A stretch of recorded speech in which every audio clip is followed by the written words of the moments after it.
السلام علیکم ورحمۃ اللہ وبرکاتہ۔ بسم اللہ الرحمن الرحیم۔ الحمد للہ وکفی وسلام علی عبادہ الذین اصطفی، اما بعد۔ اعوذ باللہ من الشیطان الرجیم، بسم اللہ الرحمن الرحیم۔ والضحى واللیل اذا سجى ما ودعك ربك وما قلى۔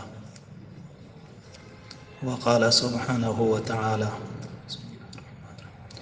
والعصر ان الانسان لفی خسر، صدق اللہ العظیم۔ وقد قال النبی صلی اللہ علیہ وآلہ وسلم نعمتان مغبون فیہا کثیر من الناس، الصحة والفراغ، او کما قال علیہ الصلاة والسلام۔ اللہم صلی علی سیدنا محمد وعلی آل سیدنا محمد وبارک وسلم، صلی اللہ علی النبی الامی۔ قابل احترام بزرگوں، دینی اور ایمانی بھائیوں، ہماری آپ کی زندگی میں بہت سے موقع ایسے آتے ہیں اور اللہ تبارک و تعالی نے اپنی قدرت سے کچھ ایسا نظام بنا دیا ہے کہ اس موقع پر اور زندگی کے ان مرحلوں پر نہ سوچنے والا بھی کچھ سوچنے والا بن جائے۔ یہ اس دنیا میں اللہ کے نظام کا ایک حصہ ہے۔ سینکڑوں لاکھوں مسلمان وہ ہیں جو رمضان المبارک میں اپنی پچھلی زندگی پر غور کرتے ہیں اور آئندہ زندگی کو اچھا بنانے کی کوشش کرتے ہیں۔ وہ رمضان کیا ہے، اللہ کی کیسی رحمتیں بھری ہوتی ہیں، اور رب العالمین کی رحمت انسانوں کو اچھا بنانے کے لیے کیسے کیسے جتن کرتی ہے، یہ بات بہت لمبی ہے۔ رمضان المبارک کی کچھ باتیں تو وہ ہیں جو ہمارے اور آپ کے ذہن میں آ جاتی ہیں، سن لیتے ہیں، مگر سچی بات یہ ہے کہ جو حقیقتیں ہیں وہ ہمارے دل میں نہیں آ پاتی۔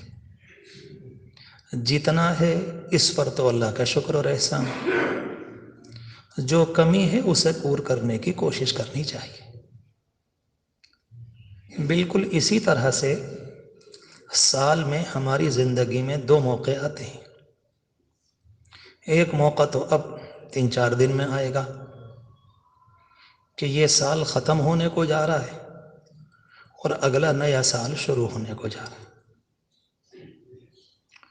کچھ لوگ جن کی طبیعتوں میں اسلام، اسلامی تہذیب، اسلام سے تعلق، اب چاہے وہ اچھے والدین کی تربیت کا نتیجہ ہو، کسی اچھے ماحول کا نتیجہ ہو، وہ اللہ کے بندے جب ہمارا اسلامی سال ختم ہوتا ہے، ذی الحجہ پر محرم الحرام شروع ہوتا ہے نیا سال، وہ اللہ کے بندے اس موقع پر غور کرتے ہیں۔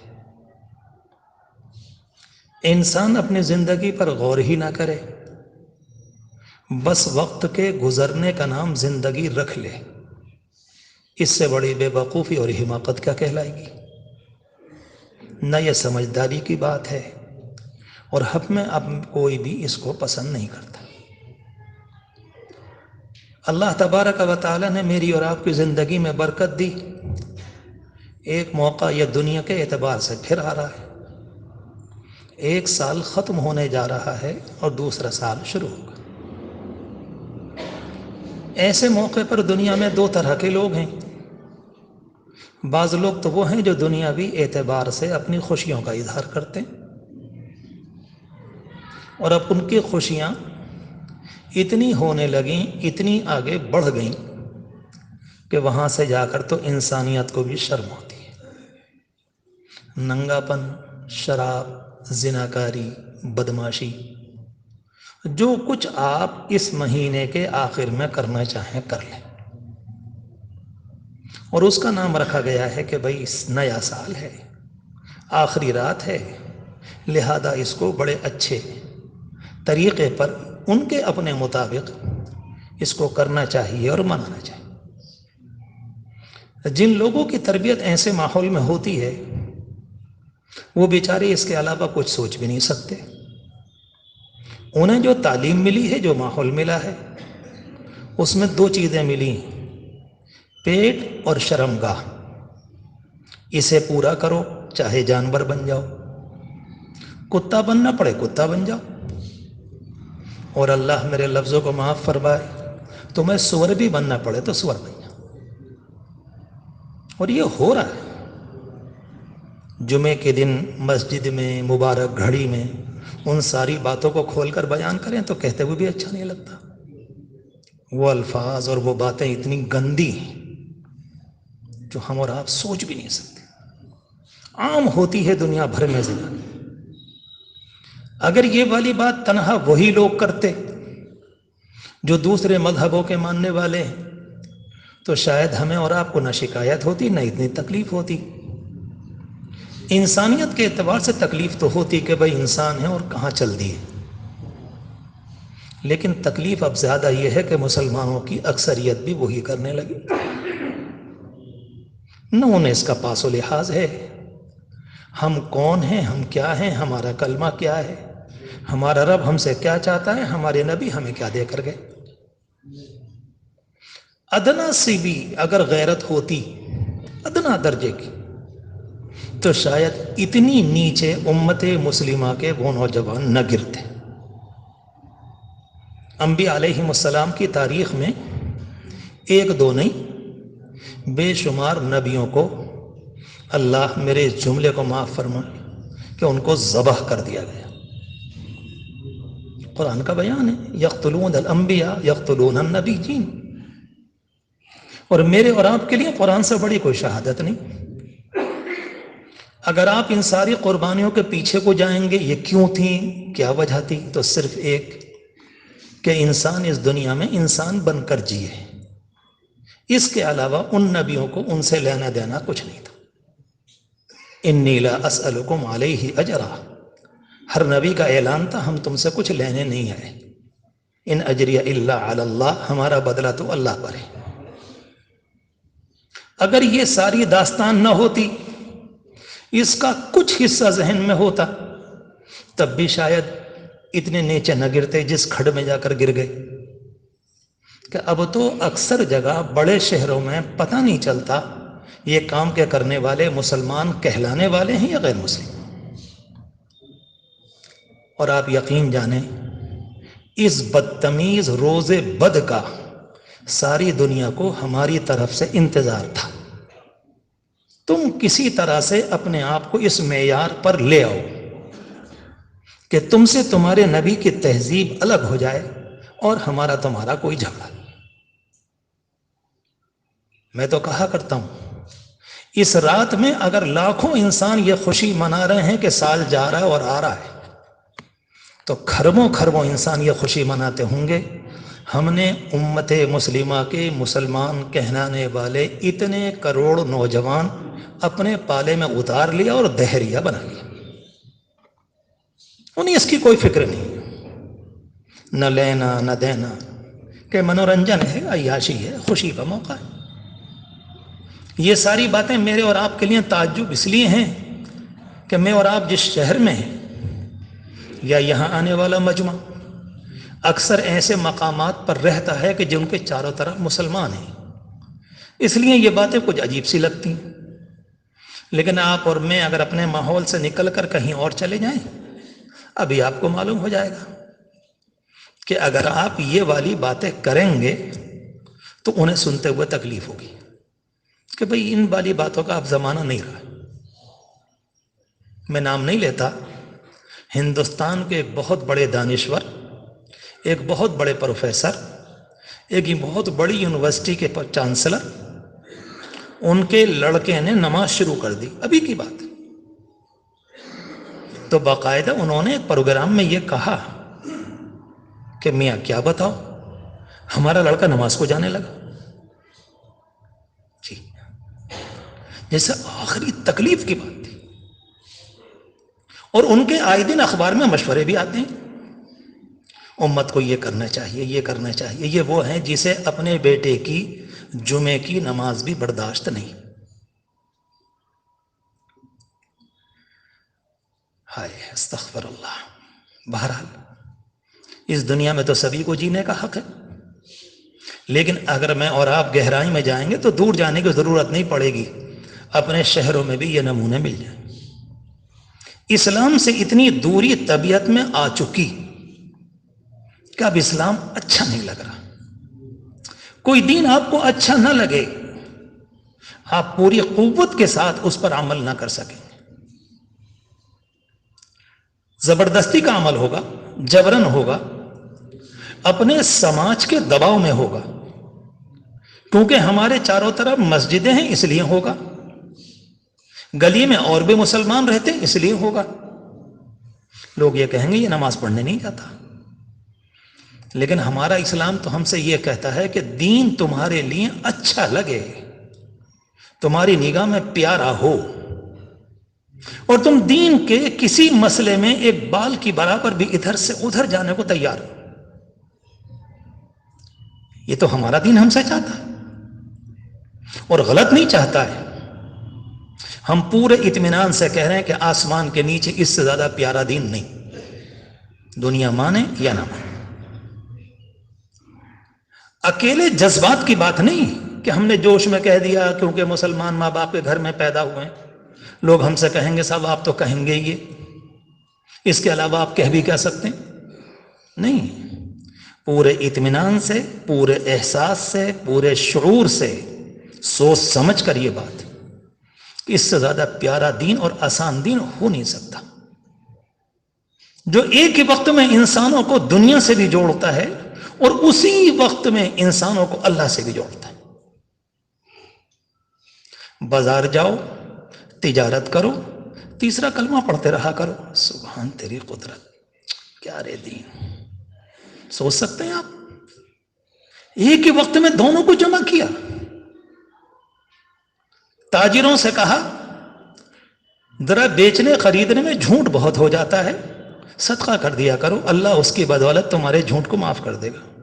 ایک ہی وقت میں دونوں باتیں. اللہ اکبر. صبح نماز پڑھی، تجارت میں گئے، ظہر میں پھر بلا لیا، پھر دوبارہ گئے، عصر میں پھر بلایا، پھر دوبارہ گئے، مغرب میں پھر بلایا، پھر گئے پھر بلایا. رب العالمین فرماتا ہے کہ بازار میں رہ کر تمہیں پتہ نہ چلا، تمہارا دل گندا ہو گیا، لاؤ ظہر میں بلا کر صاف کر دوں، اب جاؤ. ایک جملہ بھی نہیں ملتا اسلام میں جو یہ کہے کہ جانا مت، کہیں نہیں ملتا. اللہ کے رسول علیہ الصلوۃ والسلام نے تجارت فرمائی، صحابہ کرام نے تجارت کی. بہرحال یہ بات تو الگ تھی. تو میں عرض کر رہا تھا اس موقع پر یہ جو اس مہینے کا آخری اور نیا سال شروع ہونے والا ہے، لوگ اپنے طریقے پر کیا کریں وہ جانیں، لیکن میری اور آپ کی بھی کوئی ذمہ داری ہے، اور ایک سمجھدار باشعور مسلمان کو سوچنا چاہیے. جب ایک سال گزر جاتا ہے تو ہر اعتبار سے غور کرنا چاہیے کہ مجھے اس سال میں کیا نفع ملا، کیا نقصان. ہم اور آپ اس تاجر کو تاجر نہیں مانتے، باولا کہتے ہیں کہ مارچ کے اندر حساب پورا کیا جاتا ہے، اس کو دیکھا جاتا ہے، بیلنس شیٹ تیار ہوتی ہے، نقصان ہوا فائدہ ہوا، تمہیں یہی پتہ نہیں. تمہاری دکان گڑھے میں دھس گئی، نقصان ہو گیا، لاکھوں روپے غائب، تم کیا کر رہے تھے؟ صلواتیں سنانے کے لیے اس کے گھر والے ایک نہیں ہوتے، اس کے دوست بھی مذاق اڑاتے ہیں، کہتے ہیں بالکل باولے ہو، پاگل ہو، مجنون ہو، تمہیں کچھ پتہ ہی نہیں. اور اگر یہ گھر والے کسی تاجر سے کہہ رہے ہیں تو صحیح کہہ رہے ہیں، غلط نہیں کہہ رہے. اسلام ہوش سکھلاتا ہے. اللہ کے رسول علیہ السلام کے سامنے ایک موقع پر دو آدمی آئے، کوئی قصیہ تھا، قصہ تھا، جھگڑا تھا. آپ نے ایک صاحب کی بات سنی، ان کی بھی بات سنی، ان کی بات بہتر تھی، سچائی سے مطابق تھی، ان کے پاس کوئی ثبوت نہیں تھا، کوئی دلیل نہیں تھی. آپ نے ان کے لیے فیصلہ کر دیا. ایک صاحب کامیاب ہو گئے، ایک صاحب ناکام ہوئے. جب یہ جانے لگے تو ان کی زبان سے چپکے سے نکلا حسبنا اللہ و نعم الوکیل، ٹھیک ہے اب اللہ ہی بہتر ہے۔ آپ نے پھر بلایا، کیا کہا تم نے؟ اور پھر فرمایا علیک بالکیس، عقل پکڑ، عقل، اپنی بات کو کہنے کا سلیقہ سیکھ۔ کیوں نہیں رکھتا اپنے دلائل کو مضبوط طریقے سے؟ کیوں نہیں تمہارے پاس پورے دلائل، پوری باتیں کیوں نہیں؟ کوئی بات ہو گئی کہ حسبنا اللہ و نعم الوکیل، وہ وظیفہ کاہے کو پڑھ رہا ہے اب؟ ایک آدمی اپنی بات کو پورے طریقے سے رکھ رہا ہے، وقت کا قاضی، وقت کا جج تو یہی فیصلہ کرے گا۔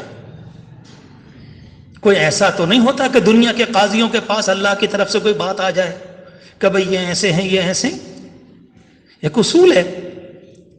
تو یہاں سے گویا کہ اللہ کے رسول علیہ الصلوۃ والسلام نے ایک طریقہ دیا زندگی کا کہ کم از کم پتہ چلے مجھے کیا گھاٹا ہوا ہے، کیا نقصان۔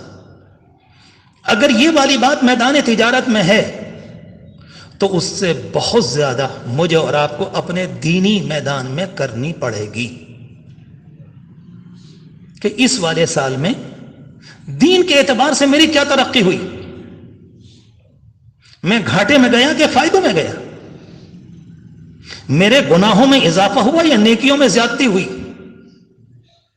میں نے کتنوں کو نقصان پہنچایا اور کتنوں کو فائدہ پہنچایا۔ دور جانے کی ضرورت نہیں کہ میرے رشتہ دار اس سال مجھ سے زیادہ راضی رہے یا مجھ سے ناراض رہے، صحیح بنیاد پر یا غلطیوں کی بنیاد پر۔ کہیں میرے بیوی بچے اخلاقی اعتبار سے میری زبانی گالیوں کی بنیاد پر مجھ سے پریشان تو نہیں رہی؟ نہیں، یہ تو غور کرنا پڑے گا۔ میں نے ابھی آپ سے عرض کیا یہ مسئلہ تو دنیا کا تھا جو میں نے 2 منٹ پہلے بیان کیا، یہ تو ہماری دنیا اور دین کا ہے یا آخرت کا ہے، اور اللہ تبارک و تعالیٰ کے ہاں تو ہمیں اس کا جواب دینا ہے کہ تم زندگی کیسی گزار کے آئے۔ اس لیے اللہ تبارک و تعالیٰ نے کلام پاک میں مختلف موقعوں پر وقت کا ذکر کیا ہے۔ جو میں نے قرآن مجید کی آیت پڑھی والضحیٰ، چاشت کا وقت، واللیل، رات کا وقت، کہیں صبح کا تذکرہ، والعصر، کہیں زمانے کا تذکرہ۔ ہمارا پورا نظام عبادت اس کا بڑا حصہ وقت سے ہے۔ ہماری نمازیں سورج کے اعتبار سے، فجر کب ہے؟ سورج سے پہلے۔ ظہر کب ہے؟ سورج کے ڈھلنے کے بعد۔ عصر کب ہے؟ جب پیلا پڑ جائے۔ مغرب کب ہے؟ کہ جب ڈوب جائے۔ جب عشاء کب ہے؟ کہ جب رات کو ستارے چٹکنے لگیں۔ یہ سب کیا؟ سارے کا سارا سورج کا ہے۔ رمضان المبارک چاند کے آنے پر شروع ہوا، چاند کے جانے پر چلا ختم ہو گیا۔ حج کب آئے گا؟ کہ چاند کے موقع پر۔ رب العالمین نے ہمارے پورے نظام عبادت کو وقت کے ساتھ کیا، لہذا اس اعتبار سے یہ غور کرنا چاہیے۔ بس میرے عزیزوں، قابل احترام بزرگوں، دل توڑنے کی بات نہیں، اللہ کے گھر میں عہد کرو کہ انشاءاللہ جو اس سال غلطیاں ہوئیں ان کی معافی مانگیں۔ ہم سے کوئی حرام ہوا تو معافی مانگیں۔ دیکھو آج موقع ہے، کل کو موقع نہیں ہوگا۔ حدیث شریف موجود ہے، اللہ کے رسول علیہ الصلوۃ والسلام ایک موقع پر جا رہے تھے، آپ نے قبر کی طرف کو اشارہ کیا کہ جو 2 رکعت کا نماز پڑھنا تمہارے لیے آسان ہے، یہ قبر والا تڑپ رہا ہے، کاش کہ مجھے موقع مل جاتا تو میری زندگی بن جاتی، مگر موقع ختم ہو گیا۔ وہ لگ گیا موقع، اب چھٹی، اب نہیں، آج موقع ہے۔ میں ایک جگہ فجر کی نماز پڑھنے کے لیے جاتا ہوں، کیا بتاؤں آپ سے، ڈر لگتا ہے کہ مسجد والوں کو برا نہ لگ جائے، کبھی 10 آدمی، کبھی 11 آدمی، کبھی 9 آدمی، اور چاروں طرف کی آبادی میرا خیال ہے 2-3 ہزار کی۔ ان سے پوچھا کیا بات ہے؟ کوئی کہتا ہم سے کھڑا نہیں ہو جاتا، کوئی کہتا ہم سے چلا نہیں جاتا، ابھی انہیں کوئی شادی میں بلا لے 3 گھنٹے بکواس بھی کر لیں گے، اور نماز کے اندر ان کی ٹانگیں ٹوٹ جاتی ہیں، نہیں آنے جانے میں کوئی پریشان۔ کس غلط فہمی میں ہو؟ حضرت مولانا شفیع صاحب عثمانی رحمۃ اللہ علیہ جملہ لکھ گئے، اللہ کو راضی کرنے کی 2 ہی چیزیں ہیں، یا تو دنیا میں رو کر آنسو بہا کر اللہ کو یاد کر لو، ورنہ رب العالمین تمہیں ٹھیک کرنے کے لیے جہنم میں ڈالے گا، اس کے علاوہ کوئی طریقہ۔ رب العالمین اپنی ذات عالی پر ناانصافی کا دھبا برداشت نہیں کرے گا کہ لاکھوں مسلمان کچھ نہ کر کے جائیں تو غیر مسلم کھڑا ہو کر یہ کہے گا یہ بھی کچھ کر کے نہ آیا، میں بھی کچھ کر کے نہیں آیا، آپ نے اس کو جنت دے دی، مجھے جہنم میں ڈال دیا۔ اللہ آپ تو بے نیاز ہیں، آپ کی ذات سے انصاف نہیں ہوگا تو کہاں سے ہوگا؟ اللہ کے ناانصافی نہیں۔ حدیث شریف موجود ہے، کہ رب العالمین دنیا میں اور آخرت میں اپنے نظام کو بتلانے کے لیے دو بکریوں کو زندہ کرے گا، ایک سینگ والی ایک بغیر سینگ والی، اور کبھی سینگ والی نے بغیر سینگ والی کو اگر مارا تھا تو رب العالمین بغیر سینگ والی کو سینگ دے گا کہ تو اپنا بدلہ لے لے۔ حالانکہ جانوروں کا کوئی حساب کتاب نہیں، صرف یہ بتانے کے لیے کہ رب العالمین کا عدل و انصاف، جو چاہے آرام کرو، جو چاہے بدتمیزی کرو، جو چاہے اڑاؤ، جو چاہو، کہ آگے چل کر دیکھیں گے، مجھے اور آپ کو نہیں معلوم 1 گھنٹے کے بعد میں اور آپ دنیا میں بھی رہیں گے کہ نہیں رہیں گے۔ جسے یہ پتہ نہ ہو اس سے لمبی چوڑی لنترانی کوئی اچھی کوئی لگتی ہے۔ ارادہ کریں کہ جتنے گناہ ہم سے ہوئے، نمازوں میں کوتاہی ہوئی، اللہ اپنے کرم سے معاف فرما دے، اللہ اپنے کرم سے معاف فرما دے۔ اپنے آپ کو عادی بنائیں، اپنے آپ کو عادی بنائیں اور اچھائیوں کا عادی بنائیں، اور سوچیں کہ نیا آنے والا سال جو ہے کوشش کریں گے، محنت کریں گے، اور انشاءاللہ پہلے کے مقابلے میں اپنے آپ کو اچھا بنانے کی کوشش کریں گے۔ میں نے شاید پہلے بھی ذکر کیا ہے، آخری بات کہہ دوں، ہم لوگوں کو اندازہ نہیں ہے، اور یہ بات کہتے ہوئے میرا مزاج بھی نہیں۔ مراد آباد کے ایک بہت بڑے عالم، حدیث شریف کے استاد ہیں، میرے ساتھ اسی سال کی بات ہے، مسجد نبوی میں بیٹھے ہوئے تھے لاک ڈاؤن سے پہلے، غالباً آج کے دن الحمدللہ وہ سفر نصیب ہوا تھا، بیٹھے ہوئے تھے میرے پاس، میں ان کے پاس حرم شریف میں بیٹھا تھا، مدینہ منورہ میں باتیں کرنے لگے۔ میں نے کہا مولانا کوئی بات سنائیے۔ کہنے لگے حضرت کیا سناؤں؟ میں نے کہا نہیں کچھ سنائیے۔ کہنے لگے میں نے 2 سال پہلے دیکھا اللہ کے رسول علیہ السلام کو خواب میں اسی جگہ کھڑے، ایک جگہ بتائی، بولے یہاں کھڑے، اور میں نے دیکھا کہ آپ بہت پیلے ہیں، بڑے کمزور ہیں۔ تو میں نے ڈرتے لرزتے بڑے ادب سے احترام سے عرض کیا اللہ کے رسول علیہ السلام یہ کمزوری کیوں؟ آپ نے فرمایا میری امت کے اعمال مجھے پریشان کر رہے ہیں۔ کوئی آدمی جھوٹ بولے گا کہ صاحب خواب بنا دیا؟ ایک حدیث شریف کا استاد، میں کیا چیز ہوں، کیوں بنائے گا میرے لیے جھوٹ، اور وہ بھی مسجد نبوی میں قبر اطہر کے سامنے؟ سوچیں اللہ کے رسول علیہ السلام کو ہم سے کیا امیدیں تھیں، ہم کہاں پہنچ گئے۔ لیکن جو آدمی اپنے گھر کو واپس آ جائے وہ بھولا نہیں کہلاتا۔ اللہ ہم سب کو اصلی دین کی طرف واپسی نصیب فرما دے، جو کچھ غلطی کوتاہیاں ہوئیں اپنے کرم سے معاف فرما دے، نہیں سچی اسلامی زندگی ہم سب کے لیے مقدر فرمائے۔ اللہ ہمارے ساتھ رحم و کرم کا معاملہ فرمائے۔ وآخر دعوانا ان الحمدللہ رب العالمین۔